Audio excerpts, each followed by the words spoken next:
हमारे शरीर को अपने पराये की पहचान करने की शक्ति असीमित है। इसी शक्ति के कारण यह शरीर बाहरी वातावरण से हमारी सुरक्षा करती है। यद्यपि हमारा शरीर आश्चर्यजनक रूप से अपने बलबूते ही अपनी सुरक्षा का प्रयत्न करते हैं। हेलो दोस्तों, कैसे हो? आज मैं करने जा रहा हूँ क्लास 10th का NIOS बोर्ड का हिंदी का चैप्टर अपना और पराया। जैसे नाम से ही आप समझ गए होंगे, अपना और पराया।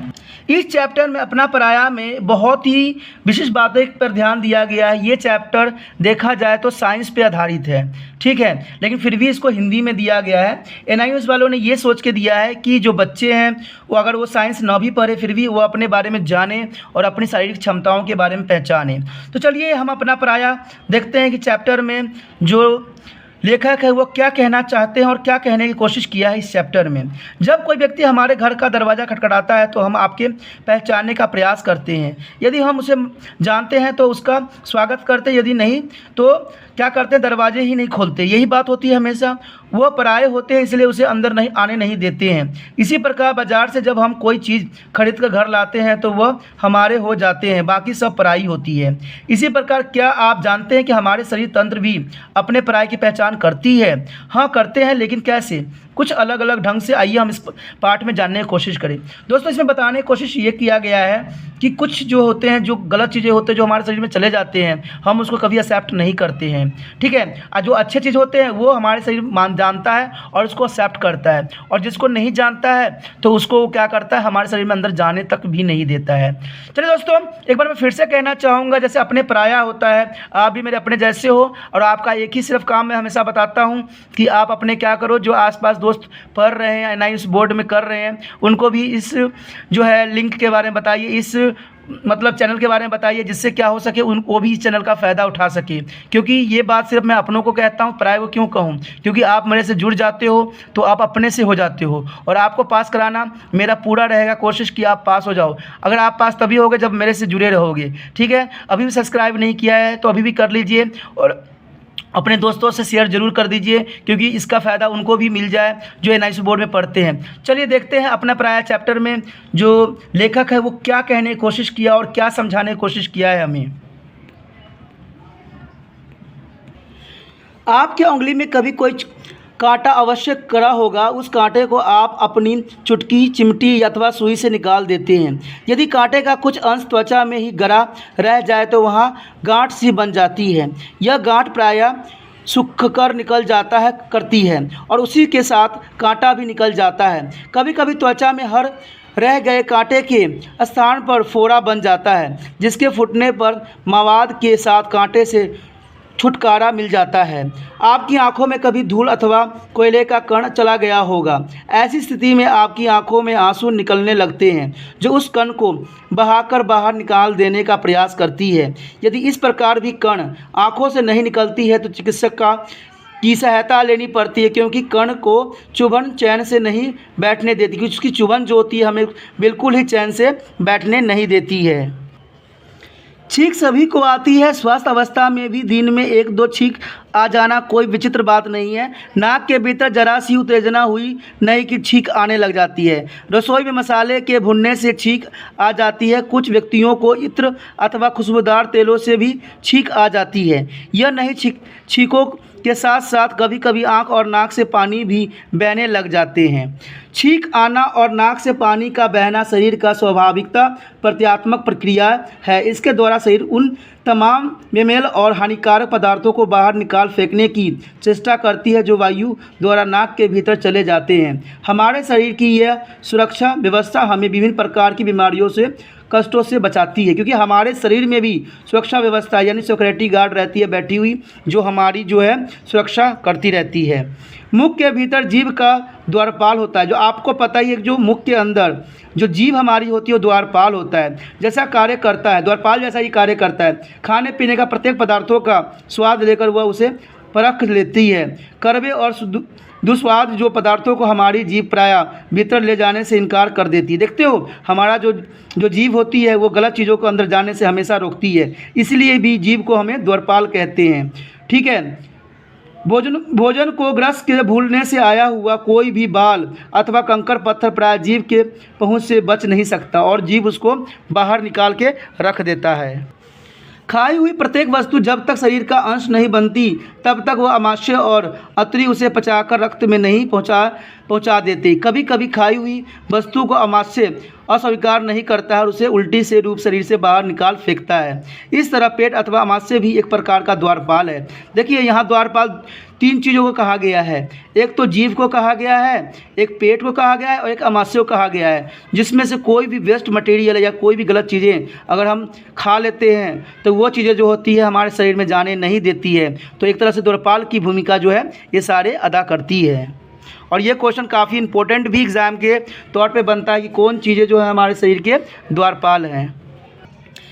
शरीर में होने वाली जिन प्रतिक्रियाओं का ऊपर उल्लेख हुआ है वे किसी न किसी रूप से शरीर की सुरक्षात्मक प्रतिक्रिया है, यानी सारे जो है शरीर को सुरक्षा प्रदान करने की कोशिश करते हैं। ये प्रतिक्रियाएं बाहरी वेलमेल अथवा हानिकारक पदार्थों को शरीर में अवशोषित होने से रोकती है। शरीर का प्रयास होता है कि पदार्थों को शरीर में अवशोषित होने से रोका जाए। देखिए जो भी वेस्ट चीज़ें होते हैं शरीर उसको अवशोषित नहीं करती है। शरीर का प्रयास होता है कि अवांछित वस्तु के भीतर प्रवेश न होने दे और यदि किसी प्रकार के भीतर चली भी जाए तो उसे शरीर से बाहर निकाल फेंके। तो शरीर हमारे लिए बहुत ही इंपॉर्टेंट भूमिका निभाती है। वातावरण में असंख्य रोगाणु होते हैं, ये हमारे शरीर में प्रवेश पाने का प्रयत्न हमेशा करते रहते हैं ताकि उन्हें आश्रय के साथ साथ भोजन भी मिल सके। शरीर के ऊतकों को खा कर वे पनपते बढ़ते और प्रजनन भी करते हैं। इसके प्रभाव से भांति भांति को रोग उत्पन्न हो जाते हैं। शरीर इन रोगाणुओं को भीतर प्रविष्ट होने से रोकने का प्रयत्न सदैव करती रहती है, उससे उनके रूप से लड़ता भिड़ता रहता है। यानी शरीर में जो हमारे अंग होते हैं वो बुरे चीज़ों से हमेशा लड़ते झगड़ते रहते हैं और हमारे शरीर में अंदर जाने से उसको रोकते रहते हैं, क्योंकि उनका काम ही यही होता है। त्वचा देह रूपी दुर्ग की बाहरी दीवार होती है। देखिए त्वचा जो होती है देह की दुर्ग होती है, पूरी शरीर के एक दुर्ग के समान होती है जो कि सुरक्षा कवच की तरह होती है। यह दीवार शरीर के मुख्य दो प्रकार की रक्षा करती है। प्रथम ये शरीर की नमी को भाप बनाकर उड़ जाने से रोकती है। ठीक है, त्वचा होती है जिसकी वजह से हमारा जो है शरीर नमी बनी रहती है। दूसरे वायु और वस्त्र की स्पर्श में अपने ऊपर आकर जमने वाली असंख्य रोगाणुओं को यह बाहर ही रोके रखती है, यानी हमारे शरीर में उसको प्रविष्ट नहीं करने देती है। परंतु ये रोगाणुओं की घात लगाए बैठे रहते हैं कि कब कहीं त्वचा कटे या फटे या भीतर घुसे। देखिए ये जो हमारे दुश्मन होते हैं बीमारियाँ वो इसी फिराक में रहते हैं कि शरीर के कोई भी अंग कटे और फटे, और जैसे कटफट होती है वो शरीर के अंदर घुस के अपना जीवन यापन करने लग जाते हैं और हमें नुकसान पहुंचाने लग जाते हैं। मल कर नहाते समय हम अनजाने में ही इन सूक्ष्म रोगों को धोकर त्वचा से हटा देते हैं। आप लोग भी देखते होंगे कि व्यक्ति जो है अच्छे से रगड़ के नहाते हैं और माता पिता आपको यही सलाह देते हैं कि हमें रगड़ के नहाना चाहिए। कारण यही होता है कि जो हमारे ऊपर धूल मिट्टी कण जो प्रवेश करने की फिराक में रहते हैं उसको नहा के हम निकाल सकें। सांस लेते समय वायु के साथ भांति भांति के रोगाणु हमारे नाक द्वारा भीतर जाने की कोशिश करते हैं। इसमें से कुछ को तो नाक के बाल ही भीतर जाने से रोक देती है। आपको पता है कि हमारे नाक के अंदर बाल होती है और बाल भी एक बहुत इंपॉर्टेंट भूमिका निभाती है, क्योंकि वो जो होती है आपके शरीर में गंद जो पदार्थ होते हैं कुछ भी होता है उसको अंदर जाने से वो रोक देती है। कुछ रोगाणुओं का नाक के भीतर को श्लेष्मा में चिपक कर फंस जाते हैं। जो हमारे अंदर जो श्लेष्मा होती है जिसको हम नोजी कहते हैं वो श्लेष्मा में फंस जाते हैं और आपके सांस जो है वो यानी फेफड़े में जाने से रोकता है। आप सोच रहे होंगे कि कितनी हमारे शरीर में जो है ऊपर वाले ईश्वर ने परमात्मा ने कितनी तरह की रुकावटें डाल दी है जिससे बीमारी हमारे शरीर में प्रवेश नहीं करे। दोस्तों ये सच्चाई है और सही बात भी है कि जो परमात्मा ने हमारी रचना किया है बहुत सोच समझ के किया है और उसने हर जगह पर इन चीज़ों को हमारे शरीर में जाने से रोकने के लिए हर जगह पर एक द्वारपाल बैठा रखा है। ऐसा ही श्लेष्मा फेफड़े और भीतर की वायुयानियों में होता है और वायु द्वारा आई हुई कुछ रोगाणु इससे चिपक जाते हैं। बलगम के रूप में फेफड़े से बाहर निकलने वाला ये श्लेष्मा अपने साथ रोगाणुओं को भी बाहर निकाल फेंकते हैं। बलगम भी आती है तो बलगम को हमेशा हमें फेंक देना चाहिए। क्यों? क्योंकि इसमें भी बहुत से रोगाणु के जो पदार्थ होते हैं वो होते हैं और हमारे शरीर के लिए ये हानिकारक होते हैं, तो इसे फेंक देने में ही हमारे लिए भलाई होता है। हमारे भोजन, दूध, पानी आदि में लुक छुपकर उनके प्रकार के रोगाणु पहले मुंह में और फिर मुंह के अगले आहार नाल में पहुंच जाते हैं। मनुष्य में बनने वाले लार अन्य कई कार्य करने के साथ साथ कुछ हद तक रोगाणुओं को भी नष्ट करती है। जो रोगाणु आगे पहुंच जाते हैं उन्हें अमाशय अपने अम्ल से नष्ट कर देता है। जो आपको पता है कि अमाशय में अम्ल जो होती है मिलती है, तो अम्ल जो होता है जो भी रोगाणु होते हैं उसको नष्ट कर देते हैं। इस अम्ल का अनुभव कदाचित आपको तब हुआ होगा जब भरा पेट दब जाने से भोजन का कुछ अंश उल्टा चलकर मुंह में आ जाता है और उल्टी हो जाती है। आपने देखा ही होगा जब कोई व्यक्ति उल्टी करता है तो उसका जो खाया हुआ पदार्थ होता है वो उदासीन हो जाता है, यानी वाइट वाइट दिखने लगता है। इसका मतलब है कि उसमें जो है हमारे शरीर ने उसमें अमाशय में से उसको एसिड जो है डाल चुका था और वो उसको सराहने गलाने के फिराक में था, लेकिन फिर भी उसमें कुछ अवशिष्ट अधिक मात्रा में अपशिष्ट थे, तो उसको शरीर से बाहर निकाल फेंकने में ही उसके लिए भलाई था। हमने देखा है कि शरीर की सुरक्षा में पहला योगदान त्वचा द्वारा और नाक, फेफड़े, मुंह और आहार नाल के भीतरी परतों द्वारा होती है, जो रोगाणु को उत्कोच से प्रवेश करने से रोक देती है। इन परतों को फटने और कटने पर अथवा उसके कमज़ोर हो जाने पर रोगाणु शरीर के ऊतकों में पहुंच जाते हैं। अति सूक्ष्म विषाणु जो वायरस होते हैं पतली त्वचा के भीतर समूचे परतों की भेद कर घुस जाते हैं। देखिए दोस्तों, ये तो बैक्टीरिया से आप बच जाओगे, लेकिन वायरस जो होती है, वायरस बहुत ही छोटे से छोटे कण होते हैं जिससे बचना संभव नहीं होता है। तो इसको कुछ हम जो है प्रोटेक्शन यूज़ करके ही बचा जा सकता है, क्योंकि वायरस जो होती है बहुत ही सूक्ष्म होता है, जो हमारे शरीर में प्रवेश करने से रोकना भी उसके लिए संभव मुश्किल होता है हमारे शरीरों पर।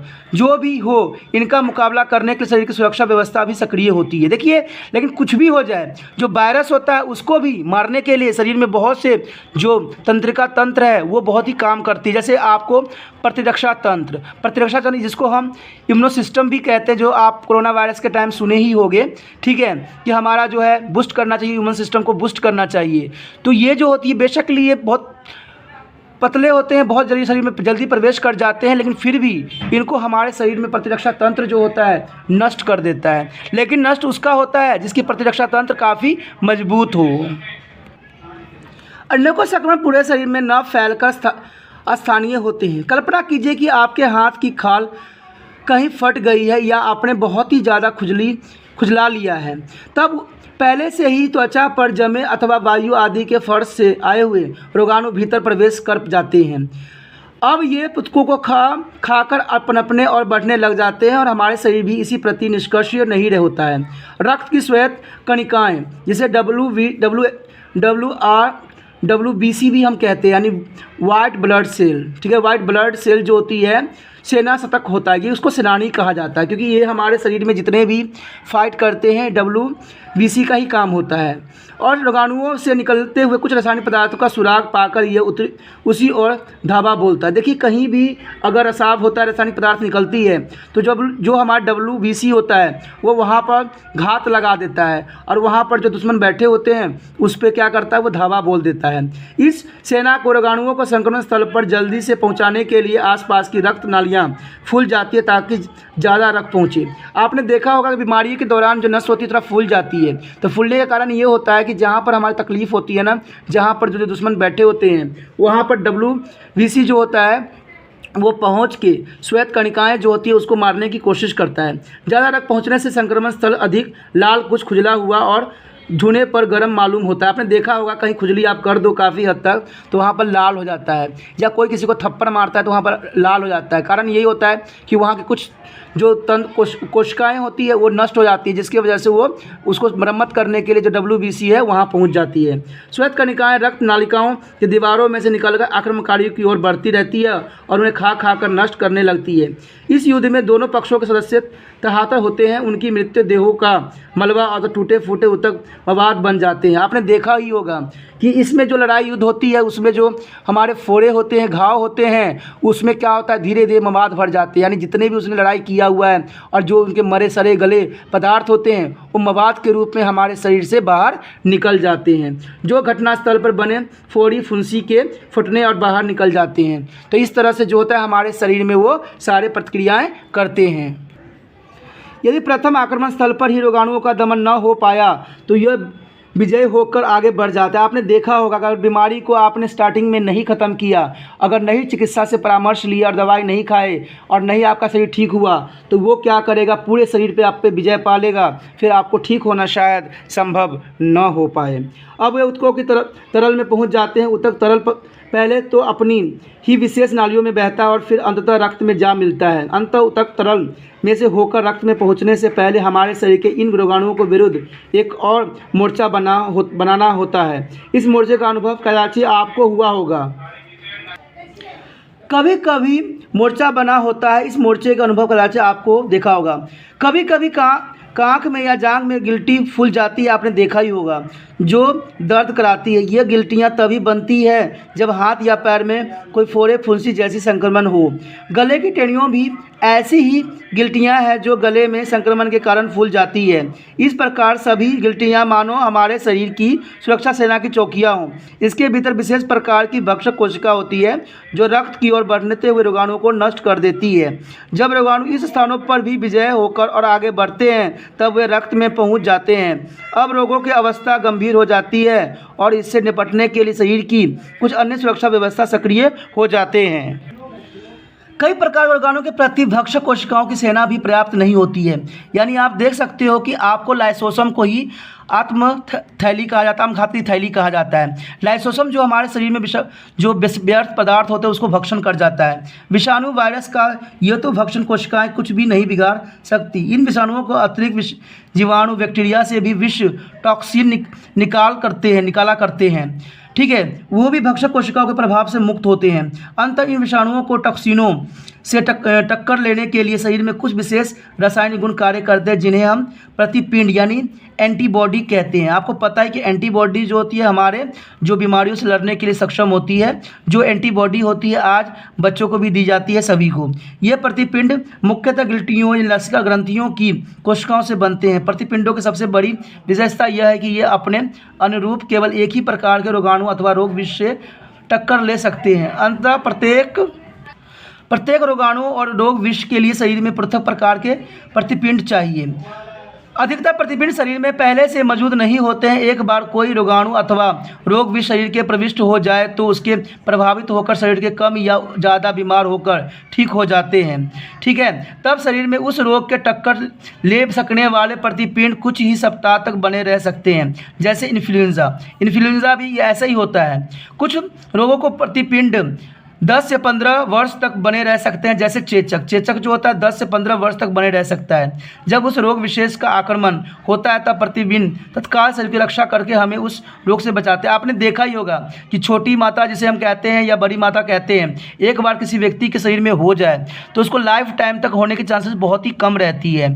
ठीक है, एक ही दो केस जो होती है, रेयर केस होती है जिसमें हो जाने की चांसेस बढ़ जाती है, बट ऐसा नहीं होता है। क्योंकि पहले से हमारे शरीर जो होता है उसकी विषाणु को पहचान लेता है और जब वो दूसरी बार अटैक करता है तो हमारे शरीर को प्रभावित नहीं करने देता और उसको पहले ही मार भगाता है। हमारे शरीर की समरण शक्ति ऐसी विचित्र है कि वो रोगाणुओं को लंबे अरसे तक बाद ही पहचान लेती है।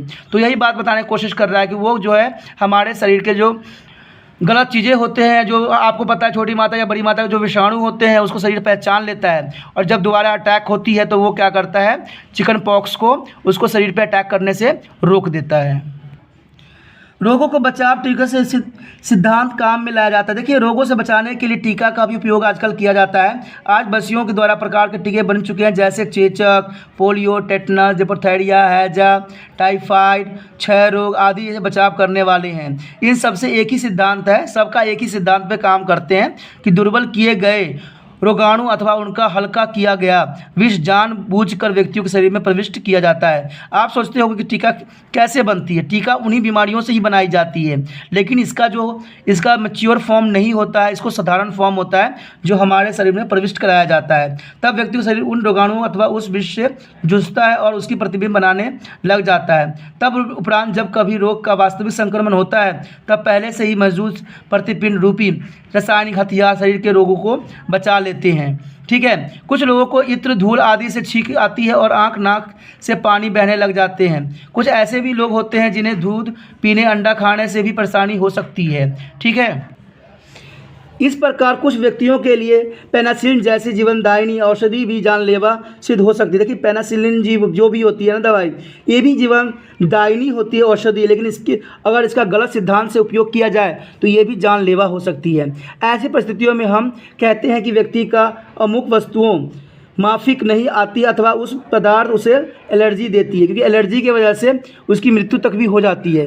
एलर्जी पैदा करने वाले पदार्थों अधिकतम ऐसे प्रोटीन होते हैं जो शरीर के लिए सदा पराये ही बन जाते हैं। देखिए दोस्तों, यहाँ अपना और पराया की बात कर रहा है। कुछ जो हमारे शरीर को सूट करते हैं वो अपने होते हैं, लेकिन जो सूट नहीं करते हैं, बॉडी को प्रॉब्लम क्रिएट करते हैं या परेशानी करते हैं, वो पराये हो जाते हैं। रक्त या उत्कों में पहुंचने पर इन बेलमेल प्रोटीनों को हमारा शरीर किसी प्रकार बाहर निकाल फेंकने का प्रयत्न करता है। इस प्रयत्न में शरीर उसके निराकरण के लिए प्रतिपिंड बनाता है, लेकिन ये प्रतिपिंड रोगाणुओं के प्रतिपिंडों से कुछ भिन्न होते हैं। इन पराये प्रोटीन से शरीर के पहले संपर्क पर प्रतिपिंड बनाने लग जाता है, यानी पहले से हमारे शरीर पे क्या करता है, प्रतिरक्षा तंत्र विकसित करने की कोशिश करता है। कुछ समय बाद जब ये पराये प्रोटीन पुण्य उत्कों के संपर्क में आते हैं, तब प्रतिपिंड और उसके बीच एक तीव्र प्रतिक्रिया होती है जो रोग का रूप ले लेती है। शरीर में पित्त निकलना, सूजन या जाना या सांस फूलना, दमा हो जाना, ये सब एलर्जी के उदाहरण है। अगर ऐसा होता है तो मान लीजिए शरीर में आपको एलर्जी की प्रॉब्लम आ रही है। मच्छर काटने से स्थान पर दफर, दरारें पड़ जाना, खुजली होना, लाल हो जाना भी एक प्रकार की एलर्जी ही होती है। जो भी हो, एलर्जी मामले में हर व्यक्ति अलग है। वही पदार्थ जो व्यक्तियों के लिए अपना कहा जा सकता है और दूसरे के लिए व्यर्थ पराया कहलाता है। हमारे शरीर में इक्की दुक्की कोशिकाएं रोज़ ही कुछ ऐसे बदलती रहती है जो अपनी होते हुए भी पराई हो जाती है और शरीर दोही हो जाती है। विशेष प्रकार की प्रतिबिंब इन शरीर द्रोही कोशिकाओं का दमन करके हमें सुरक्षा रखने का प्रयत्न हमेशा करती रहती है, किंतु जब कभी बागी कोशिका हद से ज़्यादा बढ़ जाती है तब वो कैंसर का रूप ले लेती है। आपने देखा होगा कि जब कोई भी कोशिका विद्रोह कर देती है हमारे शरीर में, हमारे शरीर में रहना नहीं चाहती है, तो वो क्या होता है, कैंसर का रूप धारण कर लेती है और वो हमें नुकसान भी पहुँचाने लग जाती है। इस प्रकार हम देखते हैं कि हम और हमारी जाति जीवित है तो उसका बहुत बड़ा श्रेय अपने पराये की पहचान को ही जाता है। बात तो सही है कि अगर आपको अपना और पराया का पहचान नहीं होगा तो आप हमेशा ही मुसीबत में पड़ोगे।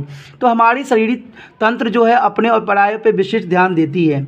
इसे अपने पराये की पहचान करने और उससे जूझने के मोर्चे शरीर में जितनी ज़्यादा संख्या में है उतनी ही ज़्यादा विकसित भी रहेगी। इस तरह जो है हर्षरन सिंह विश्नगई ने बहुत ही अच्छे तरीक़ा से इस चैप्टर को बताने की कोशिश किया है कि हमारे शरीर में कितनी तरह के कोशिकाएं होती है, क्या काम होता है, कौन द्वारपाल है और हमारे शरीर में कौन सी कोशिकाएं जो हमारे अपने हैं और कौन से जो हैं पराये हैं। तो ये चैप्टर दोस्तों बहुत ही इंपॉर्टेंट है एग्ज़ाम व्यू पे। फिर भी हम देखते हैं कि इसका निष्कर्ष जो है सारे चैप्टर में हमने क्या पढ़ा और क्या जानने की कोशिश किया, वो मैं निष्कर्ष अभी बताने जा रहा हूँ आपको। इस पाठ को पढ़ने के बाद हम इस निष्कर्ष पर पहुंच सकते हैं कि हमारे शरीर की अपने पराये की पहचान करने की शक्ति असीमित होती है। इसी शक्ति के कारण यह शरीर बाहरी वातावरण से हमारी सुरक्षा करती है। यद्यपि हमारे शरीर आश्चर्यजनक रूप से अपने बलबूते ही अपनी सुरक्षा का प्रयत्न करती है, फिर भी हमें रोगों से लड़ने के लिए इन प्रतिरक्षा व्यवस्थाओं पर ही निर्भर नहीं रहना चाहिए। मनुष्य के पास क्योंकि मस्तिष्क है जिससे उसने न सिर्फ अपने शरीर का सामर्थ्य पहचान लिया है और रोगों की पहचान कर ली है, बल्कि उसने अपने शरीर के सीमाओं को भी पहचाना है, इसके सामर्थ्य को बढ़ाने के तरीके भी विकसित किए हैं और रोगों का उपचार करना भी सीखा है। अंततः अपने शरीर के सामर्थ्य का ज्ञान हासिल करने के साथ साथ हमें मानव मस्तिष्क की आयु विज्ञान और संबंधी उपलब्धियों यानी चिकित्सा का भी भरपूर उपयोग करना चाहिए। चिकित्सा का उपयोग करके हम अपने शरीर की जो बनावट है जो उसको समझ सकते हैं और उसके बारे में और भी जान सकते हैं। रोग के लक्षण महसूस होते ही चिकित्सा जो है डॉक्टर से परामर्श लेना चाहिए, उसके निर्देश अनुसार नियमित रूप से दवाएं खानी चाहिए और परहेज़ करना चाहिए, तभी हमारा शरीर जो है स्वस्थ और अच्छा बना रहेगा। क्योंकि हम बीमार जो होते हैं हम स्वयं ही अपने लापरवाही की वजह से ही बीमार पड़ते हैं। ठीक है, अंततः यह कहना उचित ही होगा कि मनुष्य के अपने मन और शरीर के दृढ़ बनाने रखने का उपाय लगातार करते रहना चाहिए। जो व्यक्ति दृढ़ निश्चय होती है और जो अपने उपाय अपने आप ढूंढते रहते हैं। एक पुरानी कहावत है कि तन सुखी तो मन सुखी। पहला, सुख निरोगी काया। जहाँ यह सही है कि स्वस्थ शरीर में स्वस्थ मस्तिष्क निवास करता है, ये तो आपको भी समझ होगी। वहीं यही कहना भी उचित होगा कि स्वस्थ मन शरीर को भी निरोग बनाए रखने में मददगार होती है, क्योंकि अगर आपका शरीर स्वस्थ रहेगा तभी आपका मन भी निरोग्य रहेगा। जब हम और हमारे आसपास के लोग, वातावरण और खाद्य पदार्थ स्वच्छ, असंक्रमित और आनंदीय हों, इसलिए सबकी मुक्ति में अपना मुक्ति सोचना चाहिए कि मुक्ति ही सबसे कारगर होती है। अगर आपको पता है आपके शरीर हर बीमारी से मुक्त रहेगा, तभी एक अच्छा सोच सकते हो या एग्ज़ाम देने के लायक रहोगे।